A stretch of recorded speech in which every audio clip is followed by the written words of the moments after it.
You're listening to The Jacob Valk Show. He's breaking down the latest and greatest in sports as only he can. Follow him on Twitter at RealJacobValk. Here he is, Jacob Valk.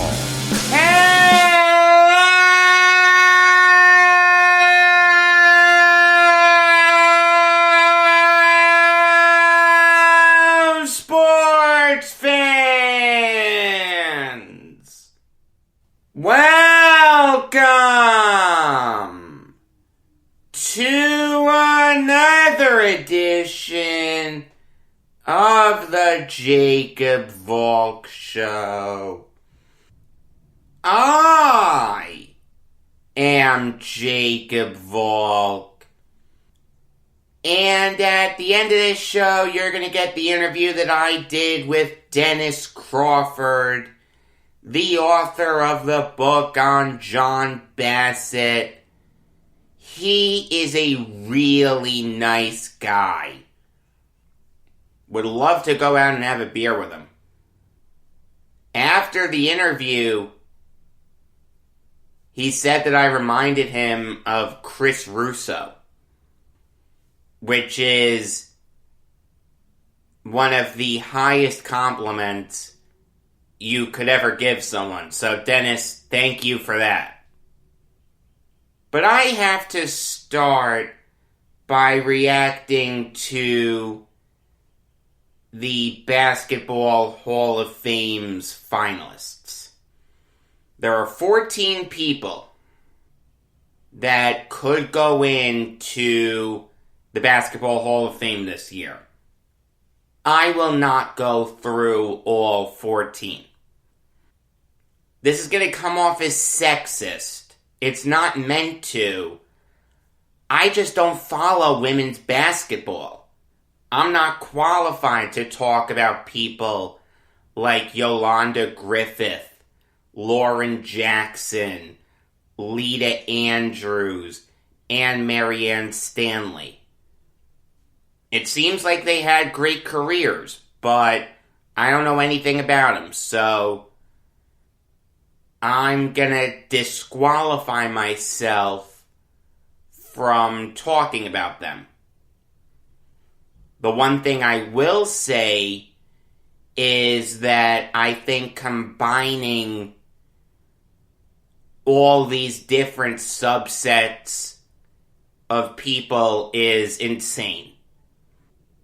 You have a women's high school coach with a women's college coach with NBA players.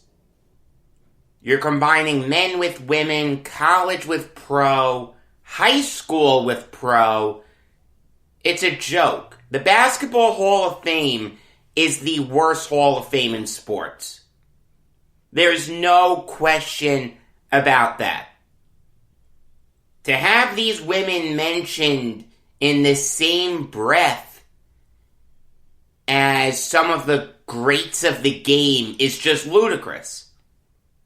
You have WNBA players mentioned in the same breath as NBA players. You have women's high school and college coaches mentioned in the same breath as NBA coaches. It's just so wrong on so many levels. I mean, Jay Wright is a finalist. Jay Wright has done a fantastic job at Villanova. But why is he a Basketball Hall of Fame finalist? If he gets in, why will he be mentioned in the same breath as people like Red Auerbach and Phil Jackson and Don Nelson? It makes no sense. The Basketball Hall of Fame should just be for the NBA. You want to put some international players in, like Arvydas Sabonis, I can respect that.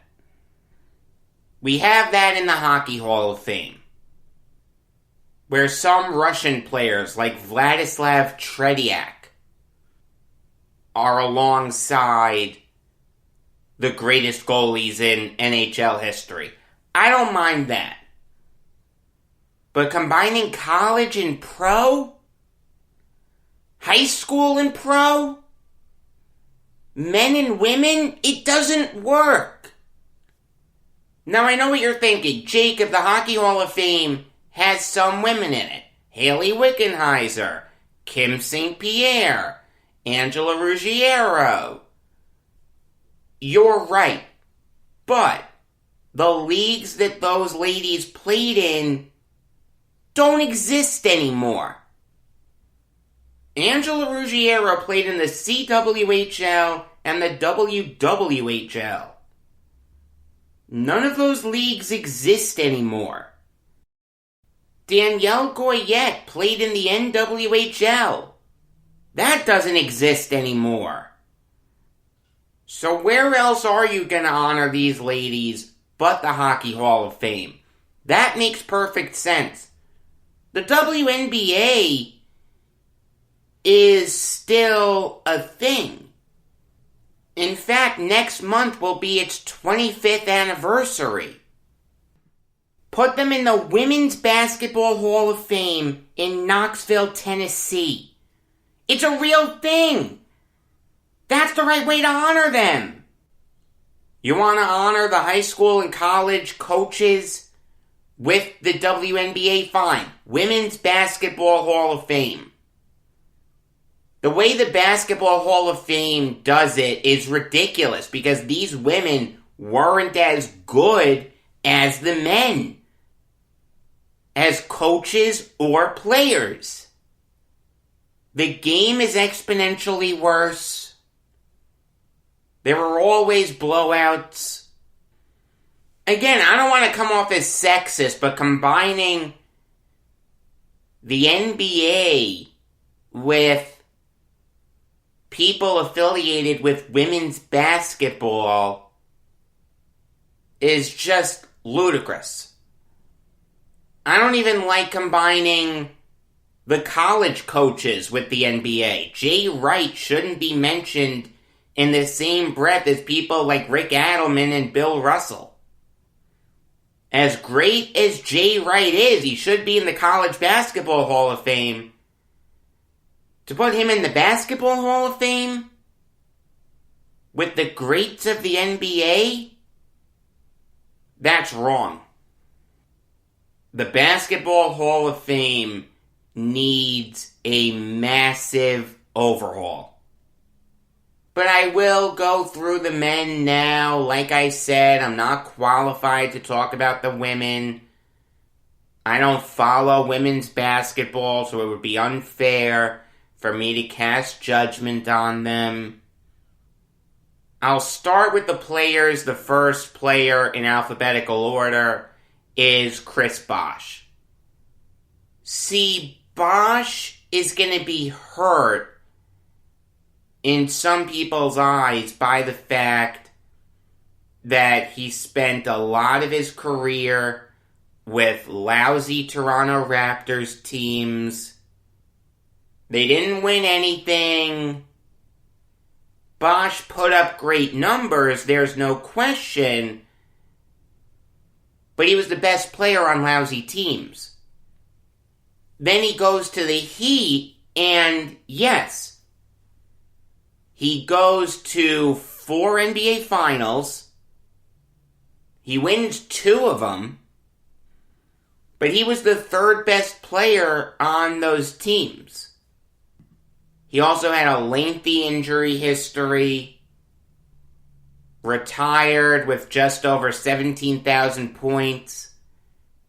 Should have lasted longer in the NBA. In fact, you can make the argument that he should still be playing. He's 36.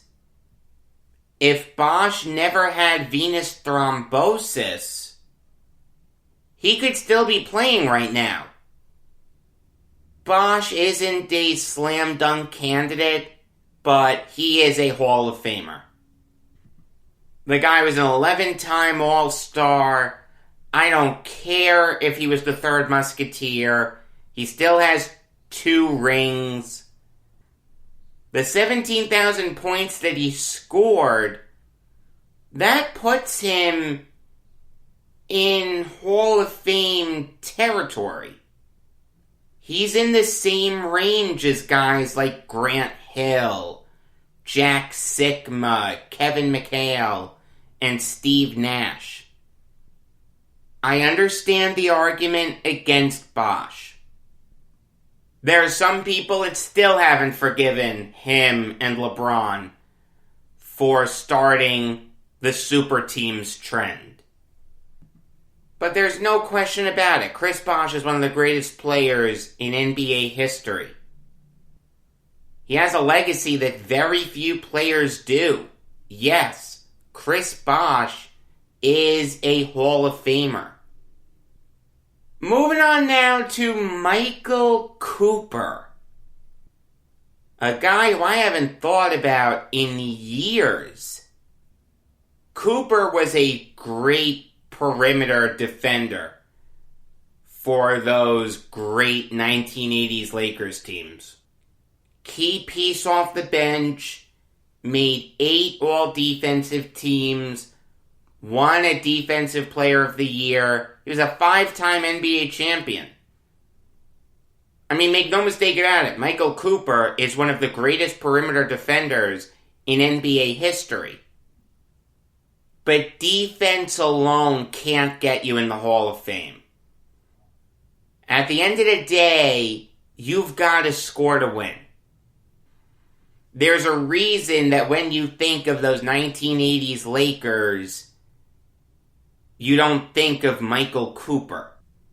You think of guys like Kareem and Magic and Worthy.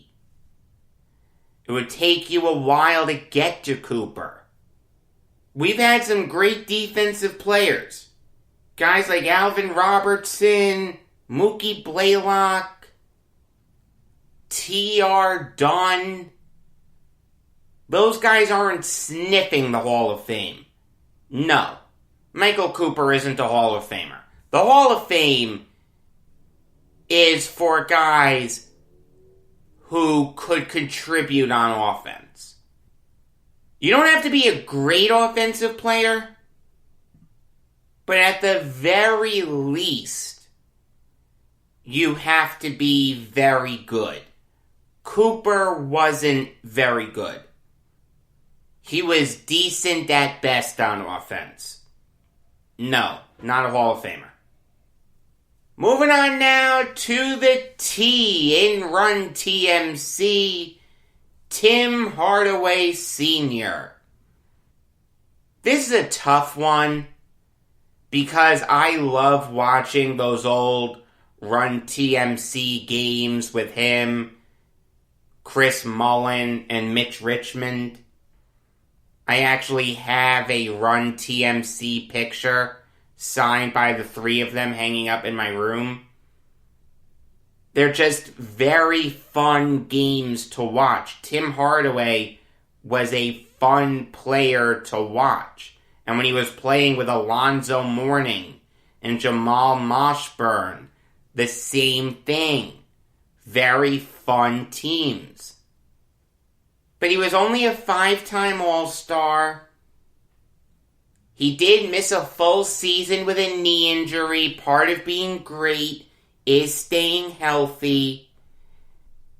Those great years that he had weren't all in a row. I have to punish him for that. And it's not like Bosh where he won. Tim Hardaway never made an NBA Finals. He only has 15,373 points. There are players ahead of him who aren't even going to sniff the Hall of Fame. Detlef Schrempf, Kiki Vandeweghe, Amari Stoudemire, Andre Miller. Are there players with less points than Hardaway to be in the Hall of Fame? Yes. but they were older players. Hardaway is borderline to me. You can certainly make the argument for him to be a Hall of Famer, and I'd listen to you.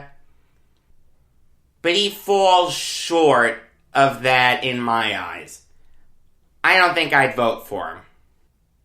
Moving on now to Marquis Johnson, one of the best players in the NBA from the late 70s to the mid-80s.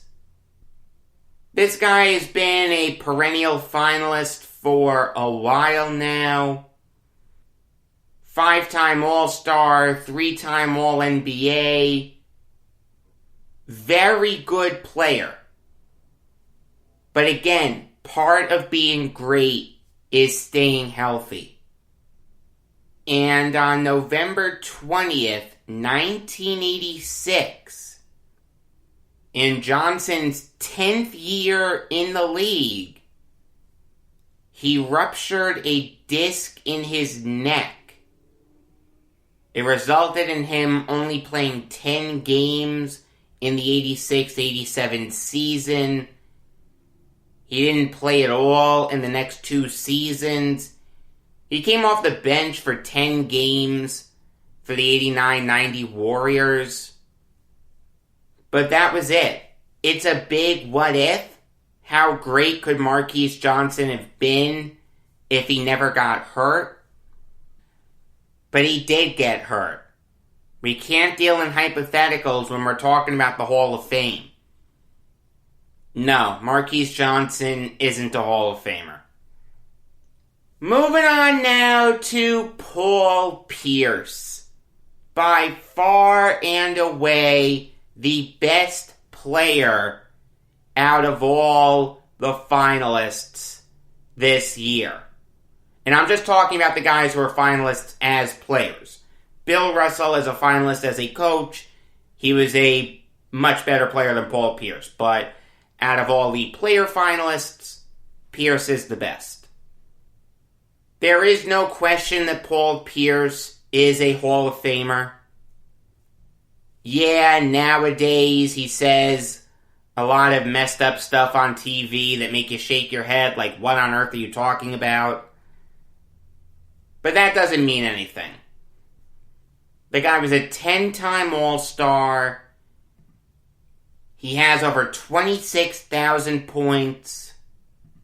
He has an iconic moment with the wheelchair game. Made 4 All-NBA teams. Was the best player on a team to win the NBA title. Won Finals MVP. Was one of the best players in the NBA in the 2000s. Yes, I realize that when the Nets traded for him, it set their franchise back an awful lot. But that's not Pierce's fault. When Pierce was a Celtic, he would kill the Nets. Then again, he killed every team. And when he left the Nets, he went scorched earth on him. So yeah, Pierce isn't one of my favorite people, but he was a fantastic player. Yes, he is a no doubt Hall of Famer. Moving on now to Ben Wallace, another guy who used to kill the Nets. The second round of the 04 playoffs, Ben Wallace matched up with Jason Collins, and a young Jason Collins at that. The guy was in his 3rd NBA season. He got manhandled by Wallace in that series. Wallace grabbed every rebound. Big reason why the Nets lost that series. And in the 2000s, Ben Wallace was one of the best defensive players in the league. And I'll say this, the fact that Dennis Rodman is a Hall of Famer bodes well for Wallace. When you talk about play on the court, They were very similar. Yes, Rodman was better. But it's not a gargantuan gap. But I can't put Ben Wallace in the Hall of Fame. I don't think rebounds and blocks get you in the Hall of Fame. You gotta score. Ben Wallace, in his career, only averaged 5.7 points per game. He never had a season where he averaged 10 points per game. Rodman at least had one. His sophomore season, he put up 11.6 points per game. And he also had 7.3 points per game in his career. Better than Wallace. Also, he did start the malice at the Palace. After the hard foul by Ron Artest, if Wallace just walks away, doesn't retaliate, it never happens. Instead, Wallace pushes Artest. The players and coaches try to separate him. Artest lays down on the scorer's table, and then some idiot throws a cup, and then there's bedlam. I'm not holding Wallace responsible for what guys like Artest, Steven Jackson, and Jermaine O'Neal did, but without that shove, play never grinds to a halt, and Artest is never in that situation. No, I can't put Ben Wallace in the Hall of Fame.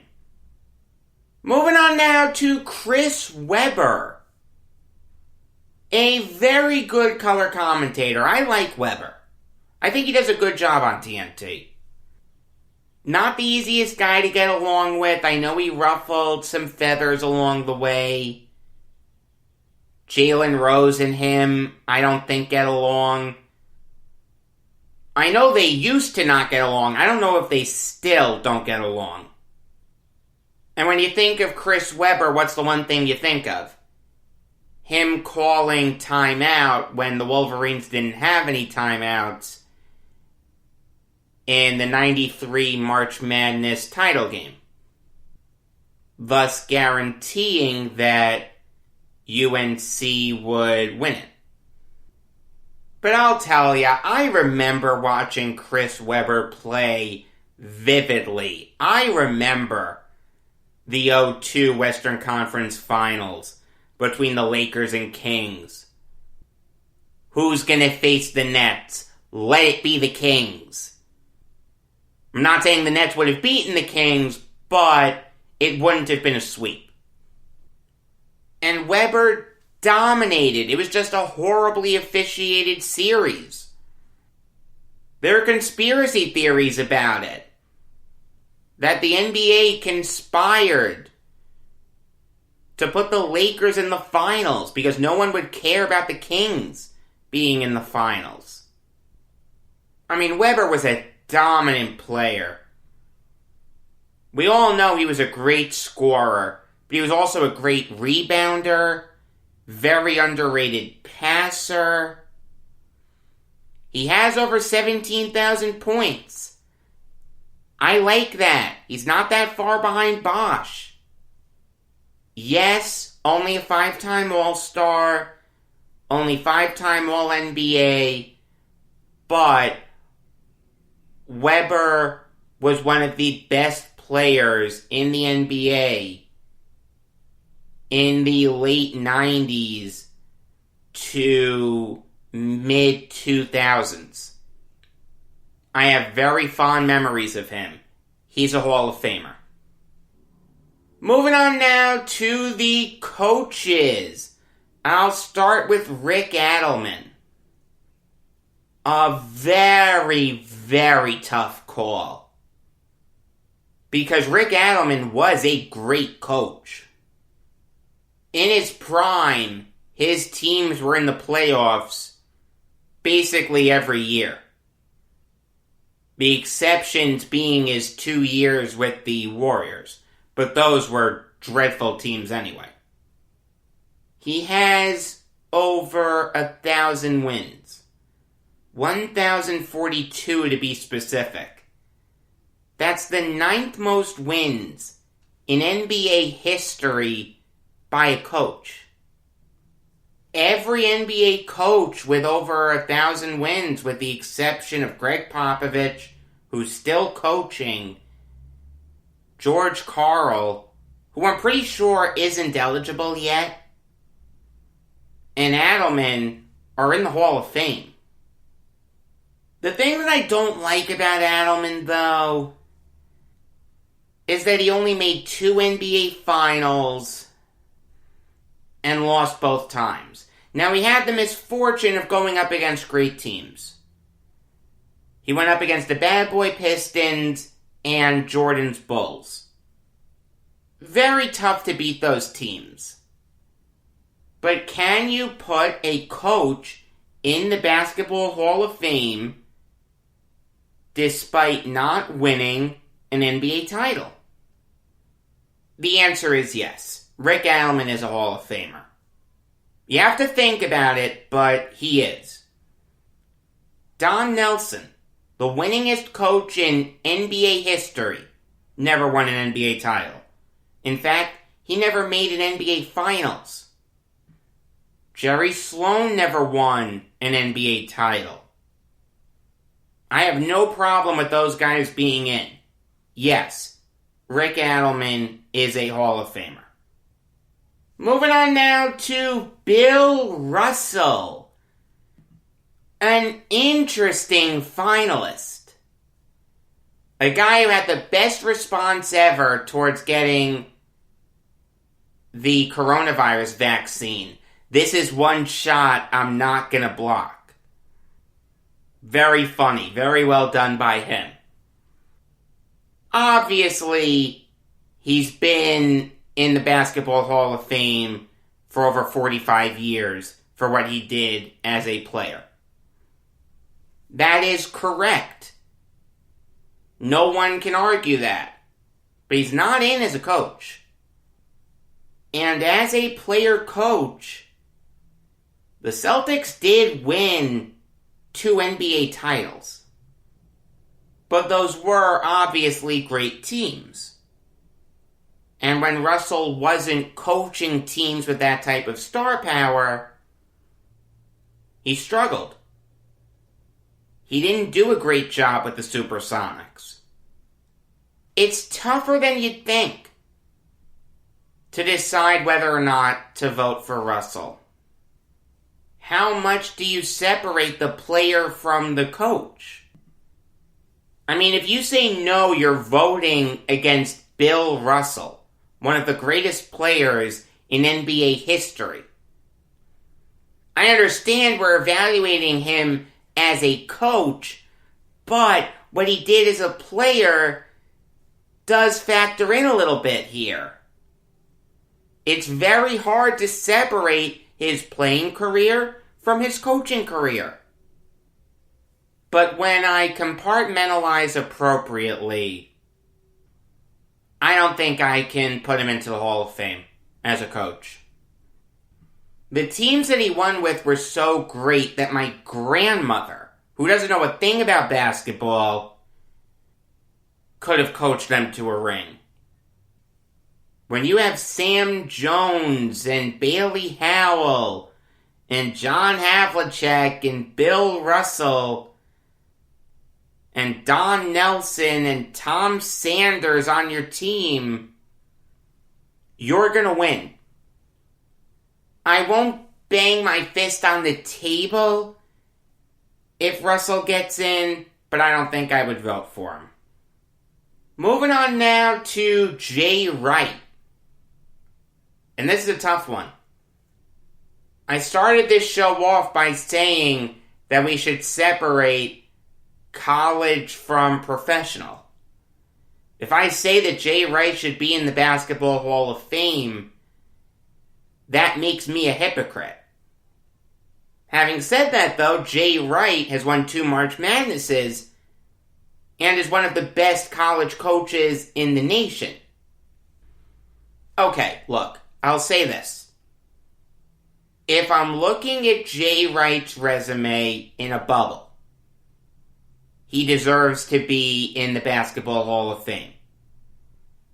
But, based on my belief that we should separate the professional from the College Basketball Hall of Fame is a thing. It's in Kansas City. I can't put Jay Wright in the Basketball Hall of Fame. Let him go into the College Basketball Hall of Fame. He deserves that, not the Basketball Hall of Fame. And let the Women's Basketball Hall of Fame be a thing. You can combine high school, college, and professional there. I don't care. Alright, now I'll give you some MLB Valk talk. And there's only one story that I want to talk about. That is Zack Britton of my beloved Yankees needing arthroscopic surgery to remove a bone chip in his left elbow. Thusly, he will be out for 3 to 4 months. This is a hard one. The front end of the Yankees bullpen was stacked. Chapman, Britton, Greene, O'Day, Wilson. You take Britton out, you've lost your 8th inning guy. How much do you trust Chad Greene to be your 8th inning guy? How much do you trust Darren O'Day to be your 8th inning guy? How much do you trust Justin Wilson to be your 8th inning guy? Yes, the front end was stacked, but Britton was a big part of it. Britton was really the one guy they couldn't afford to lose. They could lose Chapman. They got by without Chapman last year. They were fine.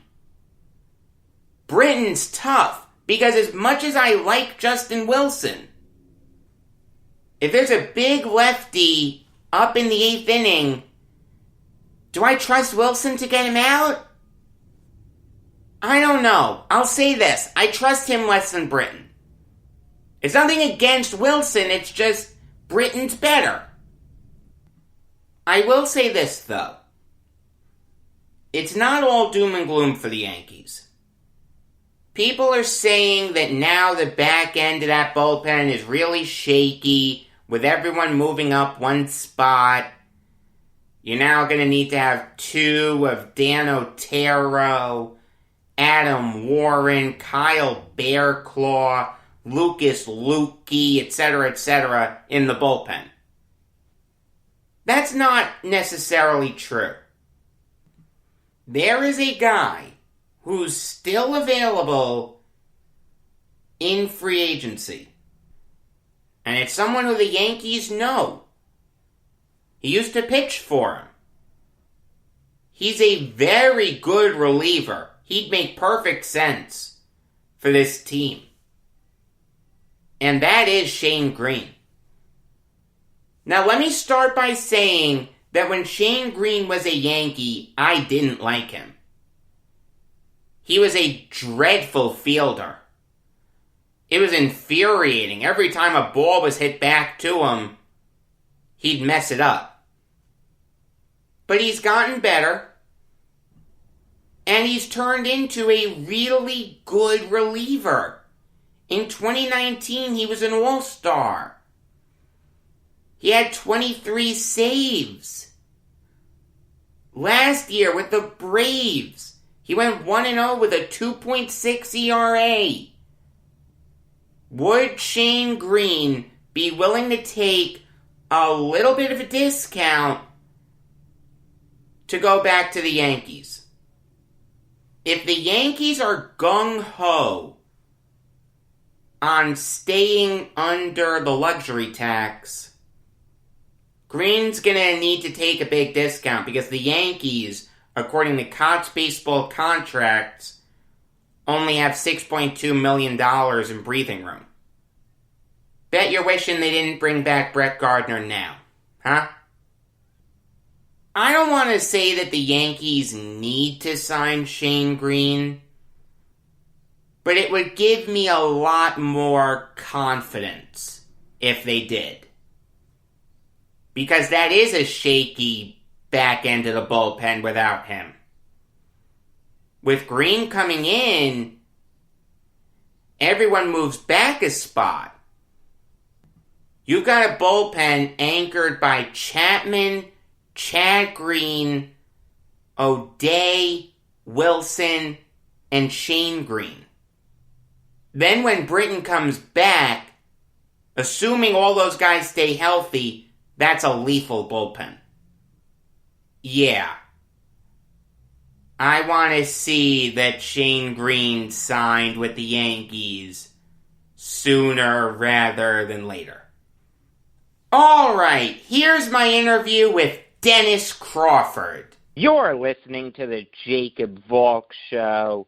I am Jacob Valk, and I'm fortunate enough to be joined by Denis Crawford, the author of The Life and Teams of Johnny F. Bassett, Maverick entrepreneur of North American sports. Denis, how are you? I'm doing very well, Jake. All right. So, Bassett obviously owned many teams throughout his life, but the first team that he owned was the WHA's Ottawa Nationals. Why did Bassett decide to buy them? Well, the WHA was a cheaper alternative for him. He had been a sportsman most of his life. He was a Davis Cup quality tennis player, and he was actually a very good goalie who the Toronto Maple Leafs wanted to sign when he was a teenager, but his father wouldn't let him. And he suffered a knee injury while in college, and that pretty much ended both of his sporting careers. So he spent a few years in broadcasting and in newspapers and realized that he just couldn't find anything that replaced that competitive itch that he was able to scratch with sports. So at this time, the NHL was expanding, but an NHL expansion franchise cost $6 million. The Ottawa Nationals and the World Hockey Association struggled and became available for only, well, I say only, because it's not my money, but only $1.5 million. Some change. So, yeah. And so Bassett liquidates pretty much everything he owns, and with a group of friends and partners purchases the Nationals, moves them to Toronto, calls them the Toros, and sets about proving that Toronto is a big enough city to support two separate hockey teams. Yeah, and obviously it wasn't. I know Harold Ballard made Bassett's life hell, but how much of a hell was it for Bassett to own the Toros? Well, I think he dispute, and I'll dispute a little bit the concept that it's hell. I do honestly believe that Toronto could support two teams to this day. It's just the fact that I don't think the Leafs would ever allow an expansion team there, because Toronto with hockey, I think, is the equivalent of New York or Chicago, I'm sorry, not Chicago, but Los Angeles, which has two of everything in professional sports. So the Toros actually drew pretty well. They were getting about 10 to 11,000 people per game, but Toronto just didn't have the wherewithal at the time to provide Bassett with an arena of his own, so he's forced to pay rent to Harold Ballard, of all people, the president of the Maple Leafs, so that the Toros could play at Maple Leaf Gardens. And so Ballard nickels and dimes him on everything. One of my favorite stories is that before the Toros' very first game at Maple Leaf Gardens, they realize the lights won't come on. And Ballard tells them, whoa, yeah, you're paying me rent, but if you actually want the lights on, that'll be another $25,000. Yeah, let's play hockey in the dark. Yeah, and he's telling them this just hours before face-off. Oh, man. So, but Bassett actually appreciated Ballard's advantage over him because there was a lot of back and forth between the two. They didn't really hate each other, but they both really wanted to outdo the other. So in this particular case, Ballard had Bassett over the barrel and could extort a little bit of extra money out of him. But by the same token, Bassett kept putting a better hockey team on the ice than Ballard did during this time. The Maple Leafs were starting their 50-year run of irrelevancy, if you will. Don't tell people that in Toronto, but in the greater NHL, right? they haven't won anything since 1967. And Bassett had a playoff team, and he had big stars, including some former members of the Leafs that he stole from Ballard. And so he had Frank Mahovlich. Yeah, Mahovlich, Paul Henderson, who was a national star in Canada. He almost single-handedly won the Summit Series when Canada defeated the Soviet Union in the early 70s. He had Wayne Dillon, who was a very popular junior hockey player in Toronto that everybody thought would eventually be a Leaf, but he shocks everybody by signing with Bassett and the Toros. So, Ballard had him over the barrel at times, and that lack of a home ice definitely led Bassett to have to relocate the Toros, but he gave just as well as he got in that battle with Toronto. Were there Leafs fans that were also Toros fans, or was it people that just didn't like the Leafs for whatever reason and decided, all right, you know what, I'll go to Toros games? I think there's a little bit of both there. The Leafs were definitely alienating a good deal of their fan base, and so I think that some people may have defected from the Leafs to the Toros. But I think there's a little bit of everything. I think there's also, people who are coming up and learning hockey for the first time may have looked at the Toros as, oh, that's going to be my team. They play a different style. They had a more European style, so it was more finesse and speed as opposed to the, clutch and grab Broad Street Bullies type hockey that was taking over the NHL. And there was also just people who love hockey. And it's like, oh, well, the Maple Leafs are out of town today, so I'm going to go see the Toros. Because in Toronto, like in most of Canada, it's I don't care who's playing. I just want to watch hockey. And so I think there was... They'll watch pond hockey. Yeah, there you go. I mean, they will. They'll freeze their swimming pool and go out and play on their own if they have to. It's just they want the sport. So so there was an appeal for multiple people with the Toros. So the Toronto Toros were only around for 3 years. Correct. And then they were on the move again to that famous hockey market of Birmingham, Alabama. Why did Bassett pick Birmingham to move the Toros to? Well, what was the one thing he was lacking in Toronto? A true home arena. A true home arena. Birmingham had this brand new, state-of-the-art, modern civic center in Birmingham, and they needed a tenant. Bassett knew Birmingham well from his time in the World Football League, which I know we'll get to eventually, but Birmingham had really good attendance for their World Football League team, and so he knew that they would support a professional sport. And so that's why he knew that if he marketed it right and he was patient, most cities would embrace any kind of professional sport at this time, because when we get into the 70s, having a sporting franchise, a professional sports franchise, is a major civic booster. This is a time of great expansion in all of the professional sports leagues, and Birmingham has a major civic rivalry with Atlanta. And thanks to some very unfortunate politics during the Jim Crow era, Birmingham fell way behind Atlanta. Atlanta was called the city too busy to hate, and so a lot of teams moved there. You had the Falcons and the Hawks, the Braves, and also the Atlanta Flames, named after the burning of Atlanta by Sherman, which I always found was a fascinating thing to name. Is that right? I didn't know why that was called the Flames. Oh, it's a bizarre reason to call your city something, or to call your team that's something. Interesting. Call them, like, you know what you call them? Call them the Birmingham Kings or the Atlanta Kings, because that's where Dr. King wrote his famous letter from the Birmingham jail. Yeah, well, there was a WFL team called the Chicago Fire. So yeah. So and we still have the Calgary Flames.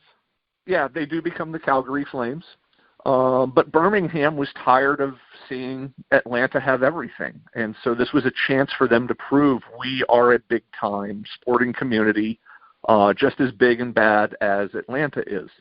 And so they go behind it. And it takes a while. Bassett is a little disappointed when he first starts out that they're not attracting a lot of people. And he tries to help out. He actually teaches a class at University of Alabama, Birmingham, on the rules of hockey, and he gets all of his marketing people to just go out and scour the community, make appearances. And what he notices is something amazing happens right after Thanksgiving. Attendance starts to increase exponentially, and he figures out what the problem was. When Alabama football is in season, that's all anybody in the state wants to watch. Right. But the minute Alabama football ends, they're willing to go and do other things. And so he realizes, okay, I have to make this hockey team be almost like the University of Alabama football team, but on ice. Because he notices when people come to the games, they're still a little confused, and they're screaming and chanting defense just like they do at a football game. I'm just picturing Bear Bryant on skates. Bear Bryant actually becomes one of the team's biggest fans. I had the good fortune to interview Johnny Bassett's son, whose also name is John, and he said that Bear Bryant was a huge fan and actually told him that one day I would love to start a hockey team at the University of Alabama. Hey, make Bear Bryant coach. Make Bear Bryant coach. He could coach anything, right? Yeah, there you go. Yeah, I would love to. All the helmets with that houndstooth checker style would have been great. Right. But Bassett realizes that these people want defense and they want really rough play because Alabama wasn't a dirty football team, but one of the big components of a Bear Bryant team was that they hit you. They didn't just tackle you; they hit you. You felt it, and you felt it, and your family members felt it. And so they changed the style. Even though the WHA is very much about finesse and speed, Bassett decides to totally recalibrate his lineup. Mahavlich goes away, Henderson goes away, Vaclav Nedemansky goes away, and they start bringing in goons. And they're going to have an all-goon lineup. This is almost like a real-world example of that great movie Slapshot. I was just about to say that. You took the words right out of my mouth. Yeah, because Slapshot came out around the same time, and here's reality and fantasy combining. The head coach of the Bulls is a man by the name of Brophy, who the Paul Newman character in Slapshot was based off of, and they even signed Dave Hansen, one of the Hansen brothers from the film, to be one of the enforcers. And so they don't win a lot, but the fans love it. It's almost like a night at a wrestling match, and the fans are just going crazy about this. So Birmingham, of all places, becomes a hotbed for hockey. I went to watch a hockey game and a boxing match broke out. Yeah. Talking to Denis Crawford, the author of The Life and Teams of Johnny F. Bassett, Maverick entrepreneur of North American sports. So you hit on the WFL a little earlier. Let's get into it now. What can you tell us about the best team that never was, the Toronto Northmen? Yes, the WFL was the brainchild of Gary Davidson, who, along with Dennis Murphy, helped to bring the American Basketball Association and the World Hockey Association to life. They believe that, professional sports just was not expanding fast enough in a lot of cities that were deemed too small by the big leagues or too foreign by the big leagues should be invited to play major professional sports. And the World Football League may have been one of Davidson's more far-out ideas, because he didn't just, there was a reason he called it World Football. He wanted franchises in Japan and Australia, London, Paris. Who knows? He might have wanted one in Bangladesh, but he really viewed football as being a world sport.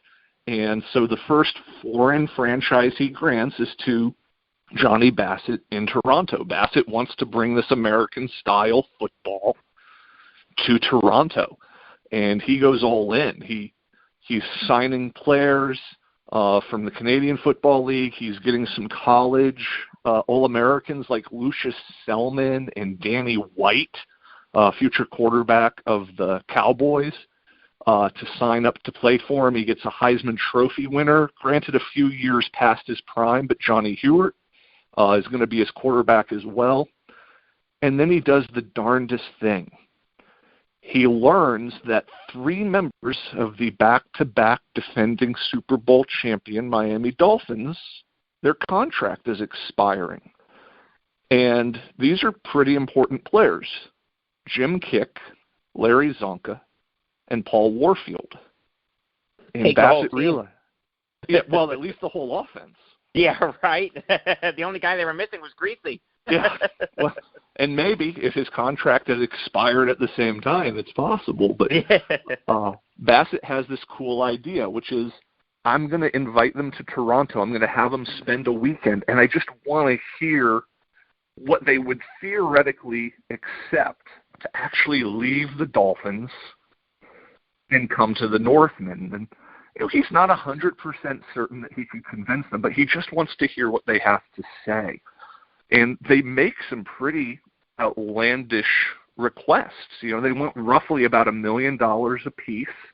They want to live in a luxury condo. They want some luxury cars and, some living expenses and moving expenses and, just things that an NFL franchise would never have believed.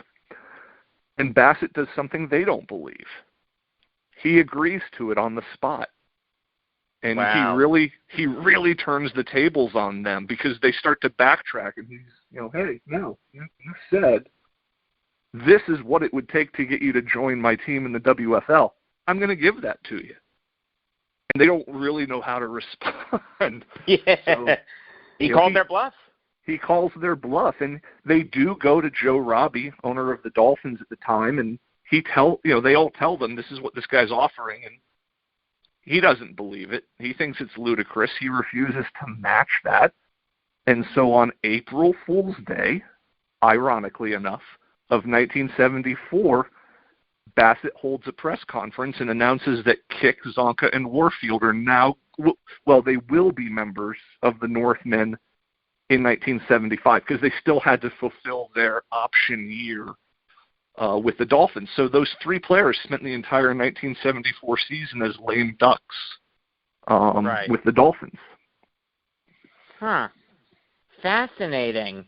How responsible was Pierre Trudeau for the Northmen not becoming a thing? Well, responsible in that he is the prime minister, but it's really more the work of his minister of welfare, Marc Lalonde, who was actually a very nice man to interview. It's another one of those cases where Bassett had rivals and opponents, but he never had enemies. Okay. So, but Lalonde. Well, he may have had one, but we'll get to him a little later. Well, that says more about him than Bassett when we get there. but Marc Lalonde is concerned because at this time there is a concept brewing through Canada. Well, I guess it's not this time. It's something that had been happening for a while. It's called Canadian Anti-Americanism. And Trudeau and Lalonde and a lot of Canadian intellectuals and cultural scholars and theorists are concerned that Canada is consuming too much American popular culture. And it happens to be a theory I do agree with to some bit, which is a lot of people learn their own nation's culture through popular culture. They learn how to be Canadian or how to be American by what they see presented to them through the media. And there's this concern that we're losing our national identity. And we have this uniquely Canadian sport called Canadian football. It's got its own set of rules, its own style of play that is completely different than American-style football. And if we allow Bassett to have this mega team in Toronto, Canadians are going to view that as being the style of football we should all adhere to, and they'll slowly ignore the Canadian style of game. And so there's a huge political uproar over this. And eventually Lalonde threatens to craft legislation which will outlaw American-style football from being played north of the 49th parallel. And, once again, today we would argue how silly, don't you have bigger things to concern yourself with? But, there is a legitimate, compelling argument to be made that, the death of the CFL is something that cannot be replaced. We don't want this happening. And so he and Bassett go a few rounds, but that threat of legislation is what ultimately forces Bassett to back down and move his team to Memphis, Tennessee instead. Hey, I've been to a CFL game. I've been to a Montreal Alouettes game. Those fans are really good fans. It is a weird sport to watch. I had to keep reminding myself that it's 2 and out instead of 3 and out. Have you ever watched a CFL game? Oh, I have to admit, I grew up loving it. I'll show my age here a little bit. I'm old enough to remember very well in 1982 the NFL players' strike when football went away for, I think, 57 days. NBC every Sunday was carrying CFL games to fill their hours, and I became a huge Warren Moon and Edmonton Oiler fan during that time because that was what was on TV. So I've kind of had a soft spot for the CFL for going on almost 40 years now. Okay. All right. So you mentioned moving to Memphis. That's where Bassett's WFL team did play. Can you lay out the story of that team and what exactly was their nickname, the Southmen or the Grizzlies? Yes. Because looking it up on Wikipedia, it was not easy to discern. Yeah. But I did buy your book. I will admit, I did buy your book. It's very good. I skimmed it. I haven't read it yet. I skimmed it. I'm looking forward to reading it. So far, from what I looked at, it looks very good.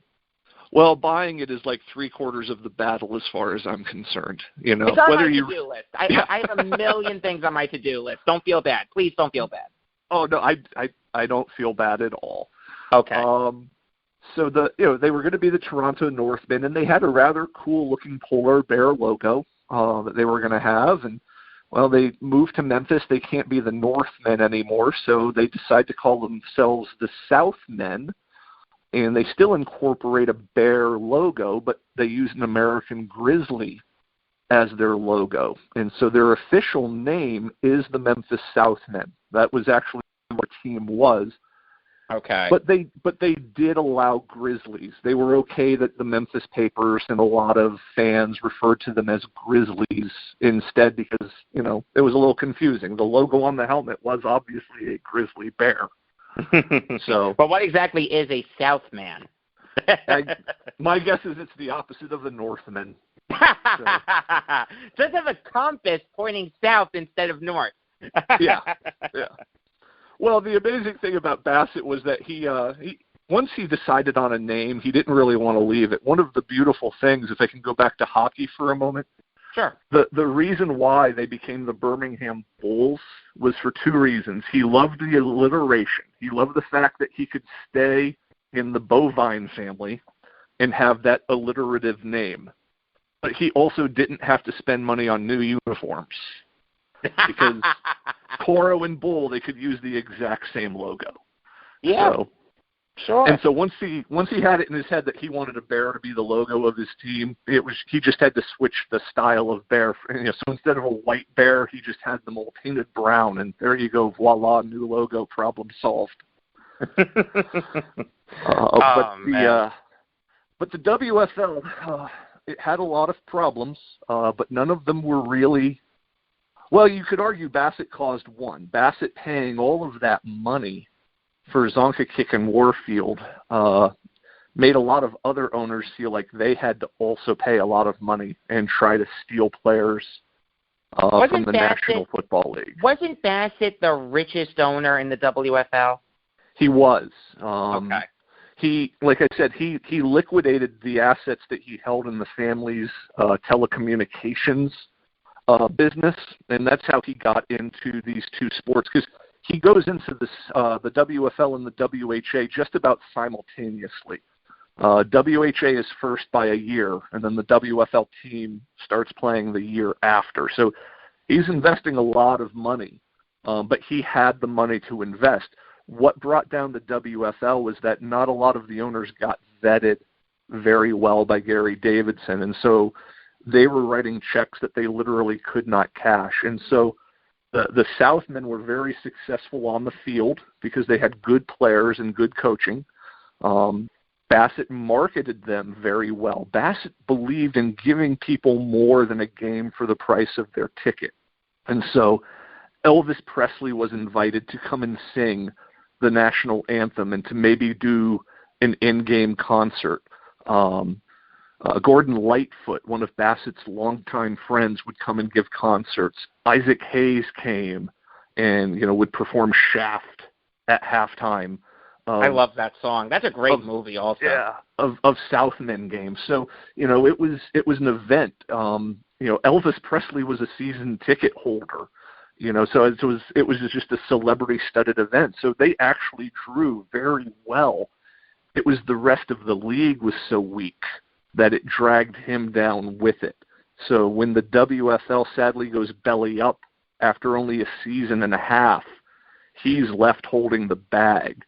But to his credit, and this is one of the reasons why I could not really find anybody to say a bad thing about him, he honored all of the contracts, including the ones to Zonka, Kick, and Warfield. So, think about what the integrity of this man was, is that the team can't play. He committed to paying millions in salaries. The league has gone belly up, but he feels, I made this commitment, I'm still going to pay you. And he did. That's incredibly classy. I didn't know that. That is an incredibly classy gesture. Yeah. Wow.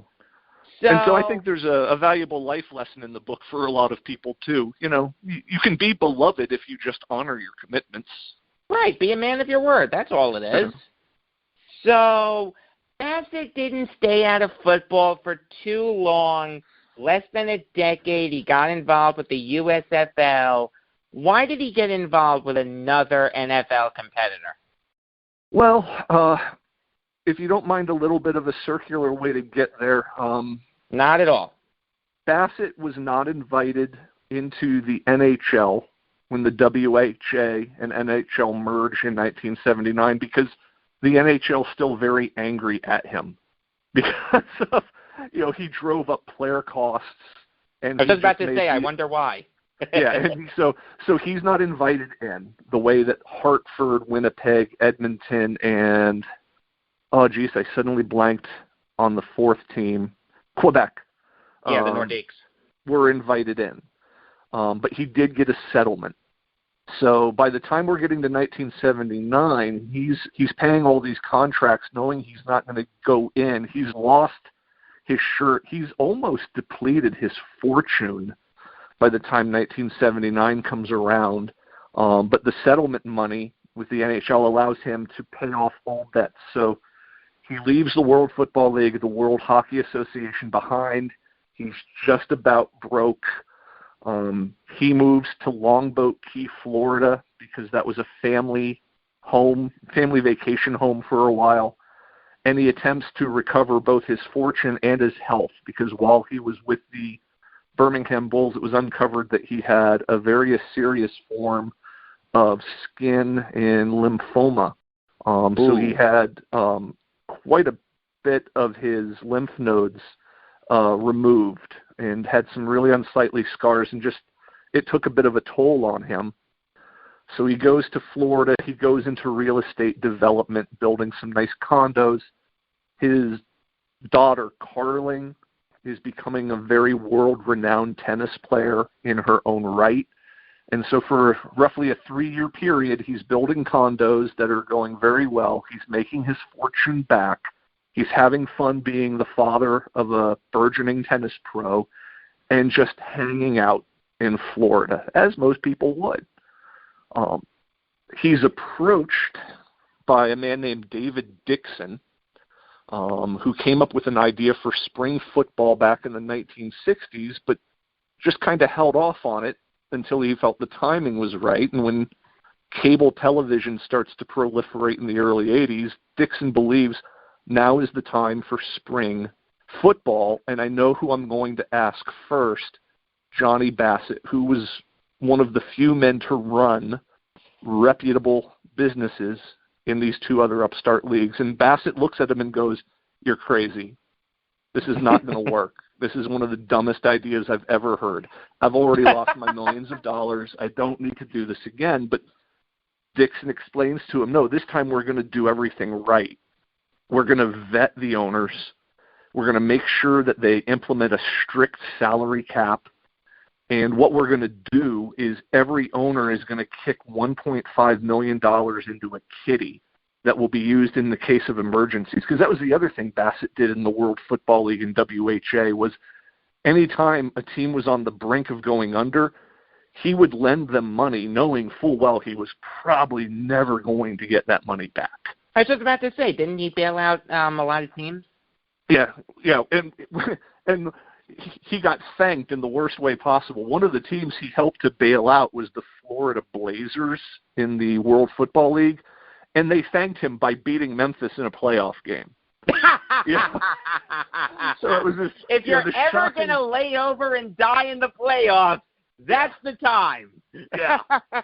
So, it's one of we could argue it's one of the most shocking upsets in pro football history, but nobody really remembers the WFL. Right.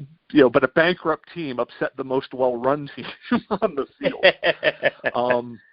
But Bassett studies Dixon's prospectus. He gets an idea. He sees that some very impressive people are on board. Miles Tannenbaum, who's another really good real estate developer in Philly, is willing to come in. Marvin Warner, who was a co-owner of the Buccaneers, was willing to come in. J. Walter Duncan, who's a really wealthy oil tycoon from Oklahoma, is going to. So he's like, okay, I can just tell right now this is going to work. If we're truly going to have a strict salary cap and we've got really strong finances, I'm in. I want a team in Tampa because that's kind of what I call home now. So I'm in. So he's now in the United States Football League. Talking to Denis Crawford, the author of The Life and Teams of Johnny F. Bassett, Maverick entrepreneur of North American sports. So, yes, Bassett did have a team, the Tampa Bay Bandits, but when you hear the name Bandit, you probably think of that really good movie, Smokey and the Bandit, ably played by Burt Reynolds, or at least one of the roles was played by Burt Reynolds. Really good movie. May he rest in peace. And Burt Reynolds was a co-owner of the Bandits. What was Bassett's relationship like with Reynolds, and how responsible was Reynolds for the Bandits' branding? Well, first off, another thing Bassett had his fingers in was film production. He produced a few very well critically well received, but commercially not so much, Canadian film. So he had connections with Hollywood. He knows that Burt Reynolds is by far one of the biggest movie stars at the time. In addition to Smokey and the Bandit, he's got the Cannonball Run movies. He's got Deliverance. I suddenly blanked. Deliverance. Longest Yard. Thank you. I was like, the prison football movie. In case you can't tell, I'm a big Burt Reynolds fan. May he rest in peace. But he's also been in Gator and Moonshine, and he just was in a lot of really well received movies. So he's a big star, and he's a Florida legend. He went to Florida State University, one of my alma maters, and played college football. So he's a favorite son of Florida, and he has a football background. So Bassett allows him to buy a very small percentage in the Bandits. So his persona with the Bandits is much bigger than what his actual financial stake was. But so it was like Jay-Z with the New Jersey Nets. I don't know how much of a basketball fan you are, but is that a fair comparison? Yeah, I think so, because apparently just because Jay-Z owned 3%, that meant everybody in the NBA would want to sign with the Nets. I never understood that. Yay, Darren Williams! There you go. But there is always that controversy that Bassett always wanted people to believe that the team was really named after the family dog. They had a German Shepherd named Bandit. But if you believe that, I also have a bridge that I would like to sell because there's just too much coincidence in that the lone horseman logo on the Bandit helmets bears more than a faint resemblance to the lone horseman logo on Cletus the Snowman's truck in Smokey and the Bandit. The red jerseys they wore, awful similar to the red shirt the Bandit wore in the movie, the black of their uniform, the black of the Trans Am, not to mention the fact that Jerry Reed, who played Cletus, also sang the team's fight song. Oh, is that right? I didn't know that. Oh, if you ever want to just have a little bit of fun on YouTube, just type in Bandit Ball Jerry Reed, and he has this nice little early 1980s country western ditty dedicated to the Tampa Bay Bandits. So I'm sorry, I'm not buying that it was named after a dog. Yeah, I mean, I was going to say, Baby Ruth was named after Grover Cleveland's daughter, right? Oh, yeah, absolutely. Because, nothing sells candy bars quite like an infant child. So. You have a good sense of humor, let me tell you. Well, I grew up watching the Buccaneers as a child, so before they got... you have to have a tolerance for humor. Hey, I'm a Jets fan. You and I are in the same boat. Yeah. Although now the Buccaneers, of course, win a Super Bowl. But yeah, I was going to say, in the last 12 months, my opinion of Tom Brady has done like a complete 180. So I understand not having the same impression. Nothing made me happier than seeing Brady stick it to the Patriots. Yeah.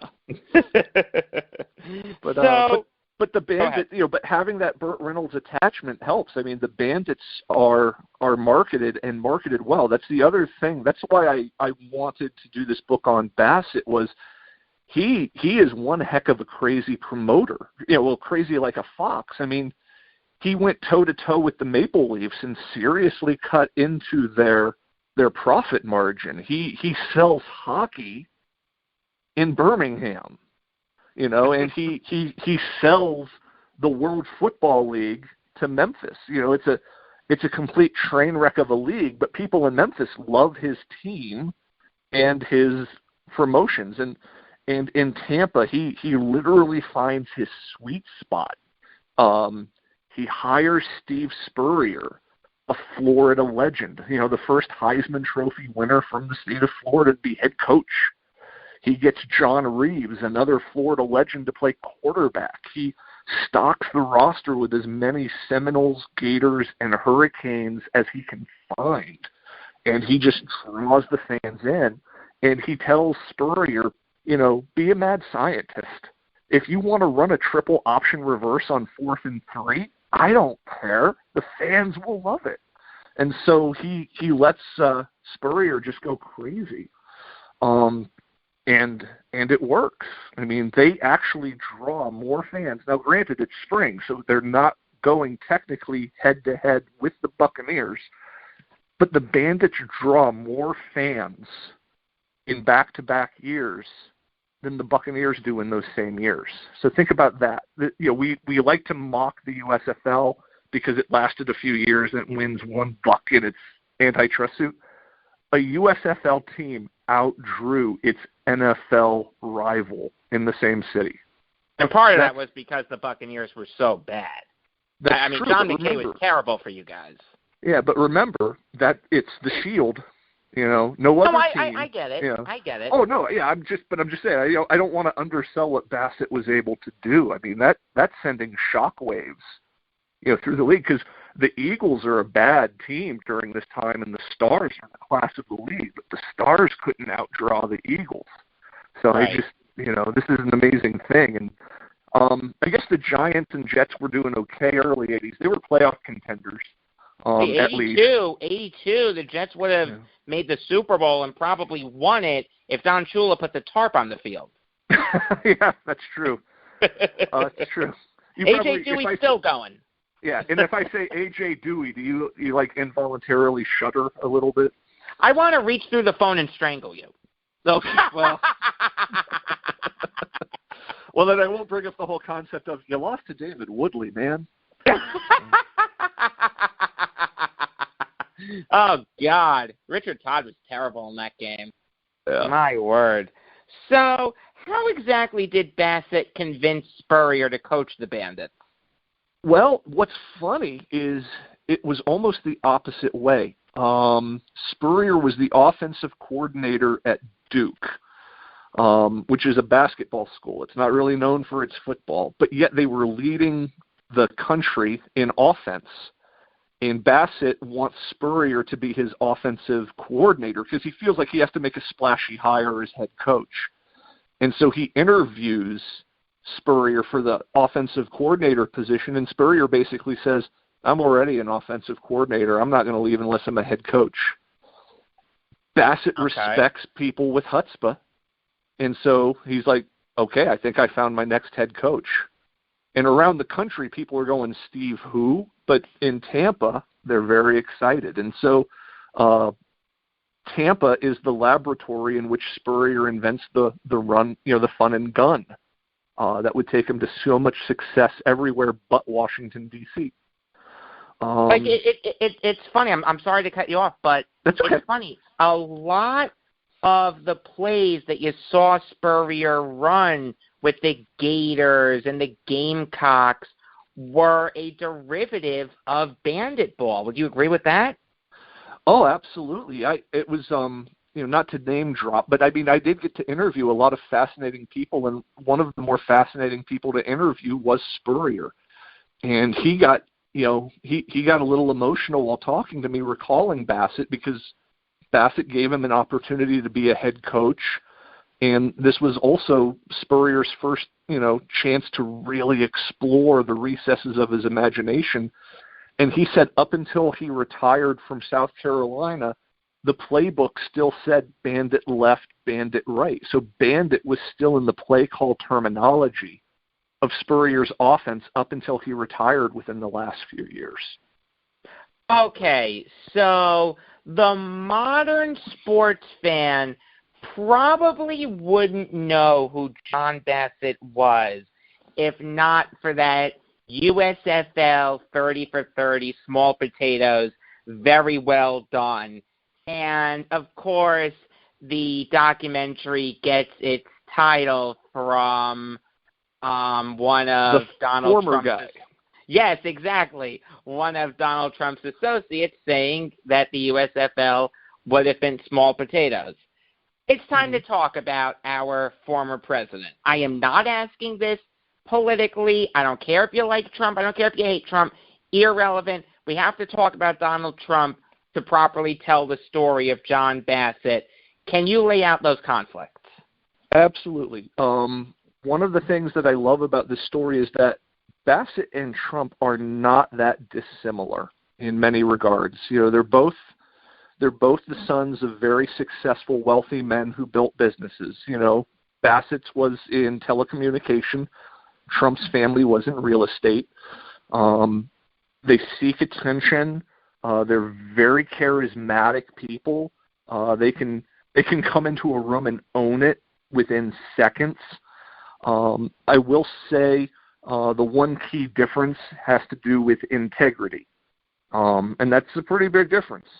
Right. And once again, regardless of your political affiliation, we do have to admit that Trump would say anything to get his way. Bassett was the guy was screaming. The guy was screaming election fraud for 2 months when there was nothing there. So you're 100% right. Yeah. But when Trump first comes in, Bassett's very excited to have him because J. Walter Duncan, the Oklahoma oil tycoon, he was given. Well, he wasn't given. He purchased and founded the New Jersey Generals, and he just never felt comfortable in New York. J. Walter Duncan seemed to have been a very nice guy. He seemed to have paid all of his bills, all of his debts, at least as far as the USFL was concerned. He just wasn't comfortable in New York, and so he wants to leave. And the USFL is panicky because, if we lose our New York team, that's a major black eye. You can't run a national sports league without a New York team. And Trump is willing to step in and buy it. And at first, Bassett's really happy about this because Bassett wants a New York team because that's one of his marketing strokes is he is doing an us versus them. Tampa Bay, I was born and raised there. We have a bit of a jaundiced eye towards the north because we have so many snowbirds who come down to the Bay Area each year telling us how we should do things. And then within 5 months, they all move back up north to leave us to clean up the mess. And so, there's a little bit of enmity, nothing serious, but just a little bit of enmity between, Tampa and New York. And so Bassett taps into that. When the Generals sign Herschel Walker, even though Bassett wants Walker in New York because it's the television capital, he basically tells Duncan, you know what, I'm telling you right now, I want you to sign Walker and it's going to be great for the league, but I have to now go home and tell all of my people how evil you are for signing Herschel Walker, and this is another example of New York teams trying to buy championships at the expense of all the rest of us. and it's a great thing. It's like pro wrestling. We got a villain. We have New York is the villain. Not wrong.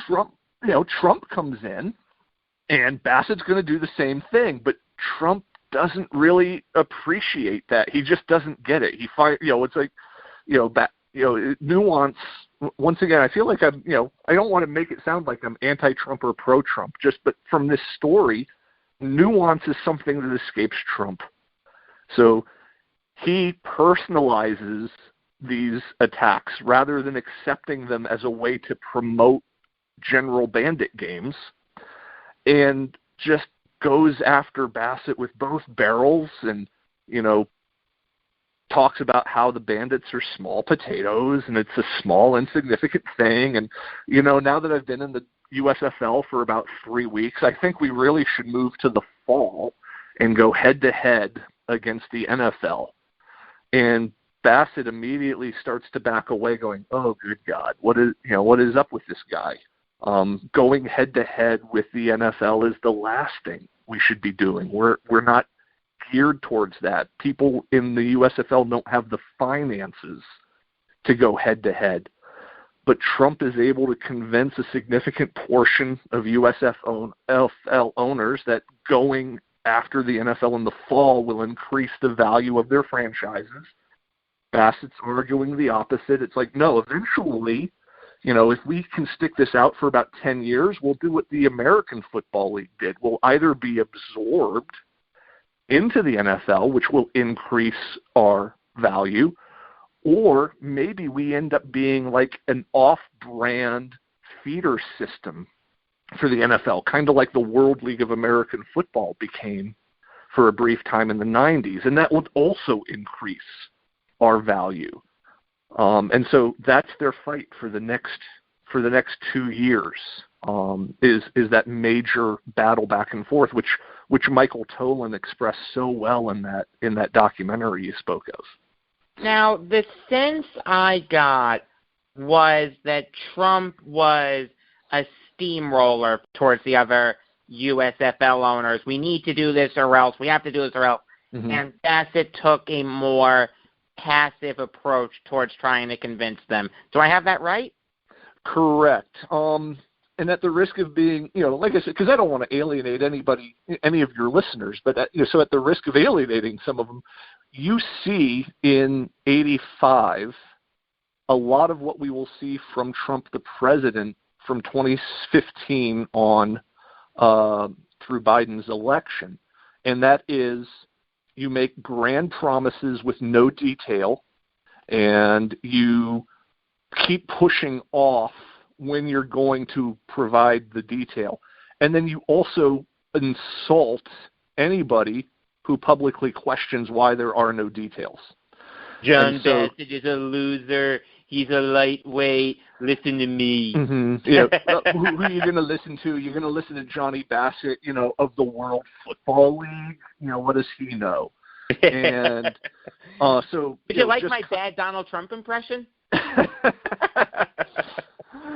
It wasn't that bad.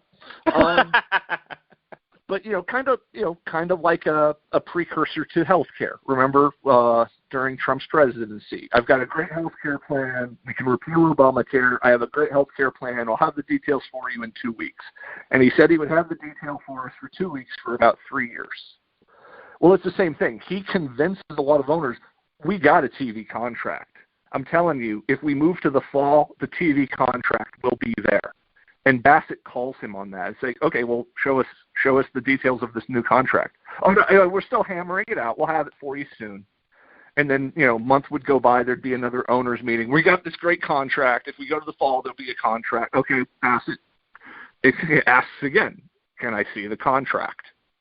Well, we don't have it yet. And so he keeps pushing it forward, and Bassett keeps goading him on this. And Trump starts to become very, very volatile during meetings, so much to the point where Bassett writes a letter to Trump, and Jeff Pearlman uncovered. I was so jealous that Jeff Pearlman found this before I could. But Jeff Pearlman, well, he's also much more experienced at this than I am, so I'll give him credit.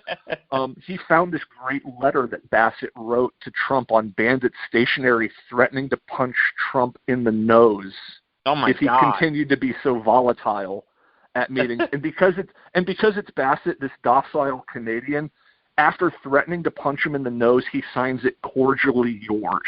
And so it's like, how can you not punch you in the nose? Fondly, Jacob. Yeah, how can you not love this guy?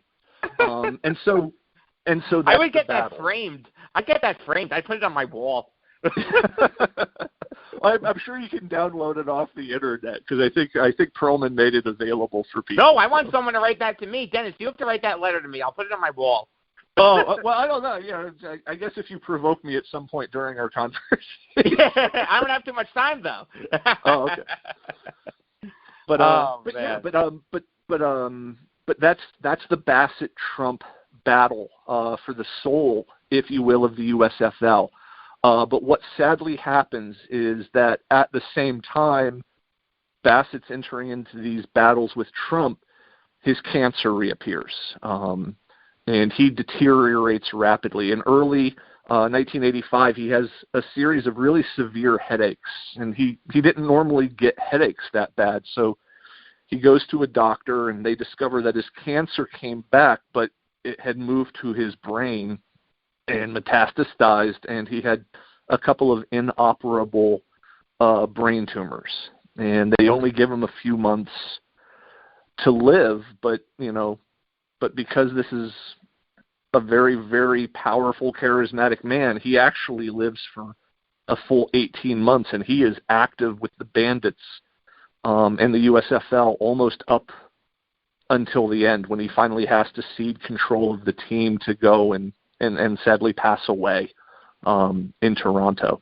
And so a lot of people have argued if Bassett had his full health and his full faculties, what would have happened? I mean, that was a big question that Colin asked in that documentary, and I like to believe that I think Trump still would have convinced a lot of owners to go to the fall, because, give the devil his due. Trump has fortitude. When he decides he's going to do something, he's going to do it. He's a very compelling speaker. There's no question about that. Yeah, and say what you will. When he said he was going to be president, I sat back and went, yeah, right. And then on election day, what happened? So, the man has fortitude, so I don't underestimate him. So I think he could have gotten owners to go with him. But I think Bassett and the owners who would have stayed with him would have broken off, stayed in the spring. So you would have had a small faction try and force the NFL to its knees, which ultimately failed. And maybe Bassett's group continues in the spring and eventually gets absorbed. Maybe they join that World League of American Football. And if there was a man of Bassett's vision and ability in the old We Laugh, maybe it makes a bigger go of it than it did. Talking to Denis Crawford, the author of The Life and Teams of Johnny F. Bassett, Maverick Entrepreneur of North American Sports. And Denis, I'll get you out on this. Would you be able to describe the devastating verdict that ultimately killed the USFL? Yes, it's one of those amazing things that the winners lost. Pyrrhic victory. Yeah. The USFL proves that the NFL is a monopoly, that in the fall, the NFL has exclusive contracts with all three television networks and that the USFL could not be televised. So that is a violation of antitrust. It's a monopoly. But the USFL stopped playing in 1985.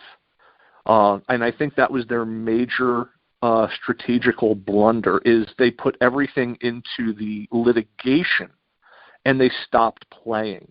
If they had actually been playing football in 1986, which was the plan, and showed physically or fiscally the results of the NFL's monopoly, then maybe it's not a $1 verdict tripled famously to $3 under antitrust. Maybe it's millions more. Why was it tripled? I actually don't know the answer to that. I am not a lawyer, nor do I play one on TV, but in federal antitrust cases, jury awards are always trebled. I don't know what right? Yeah, I don't know what the genesis or origin of that is, but it's been that way for quite some time. Well, that's my father. He's a lawyer. Okay, there you go. Anyway, I'm sorry, I cut you off. Go ahead. Oh, no, that's fine. But I think that was half the battle is showing up, and the USFL just did not show up. And right. I think that plays in. And also, and once again, out of a sense of fairness, the likability of those involved in the lawsuit should not play a factor. But Trump came across as so unlikable and unsympathetic in the trial that also played a factor. Now, it shouldn't have, but it did. Right, absolutely. There's no question about that. It's one of Donald Trump's biggest blunders, trying to move the USFL to the fall. It ultimately killed that league. There's no question about that. Yeah. All right, yeah. Denis. He overreached. Yes, he did. No question about that. Denis, thank you very much for your time. I appreciate it, Jake. Thank you and good luck. Thank you. Same to you. That was Denis Crawford. His book is The Life and Teams of Johnny F. Bassett, Maverick Entrepreneur of North American Sports. Thanks for listening. Here comes the outro. Thanks for the plug, Jacob from the past. It does mean a lot. Until tomorrow, I am Jacob Valk saying, why pitch 9 innings when you can get just as famous pitching 1?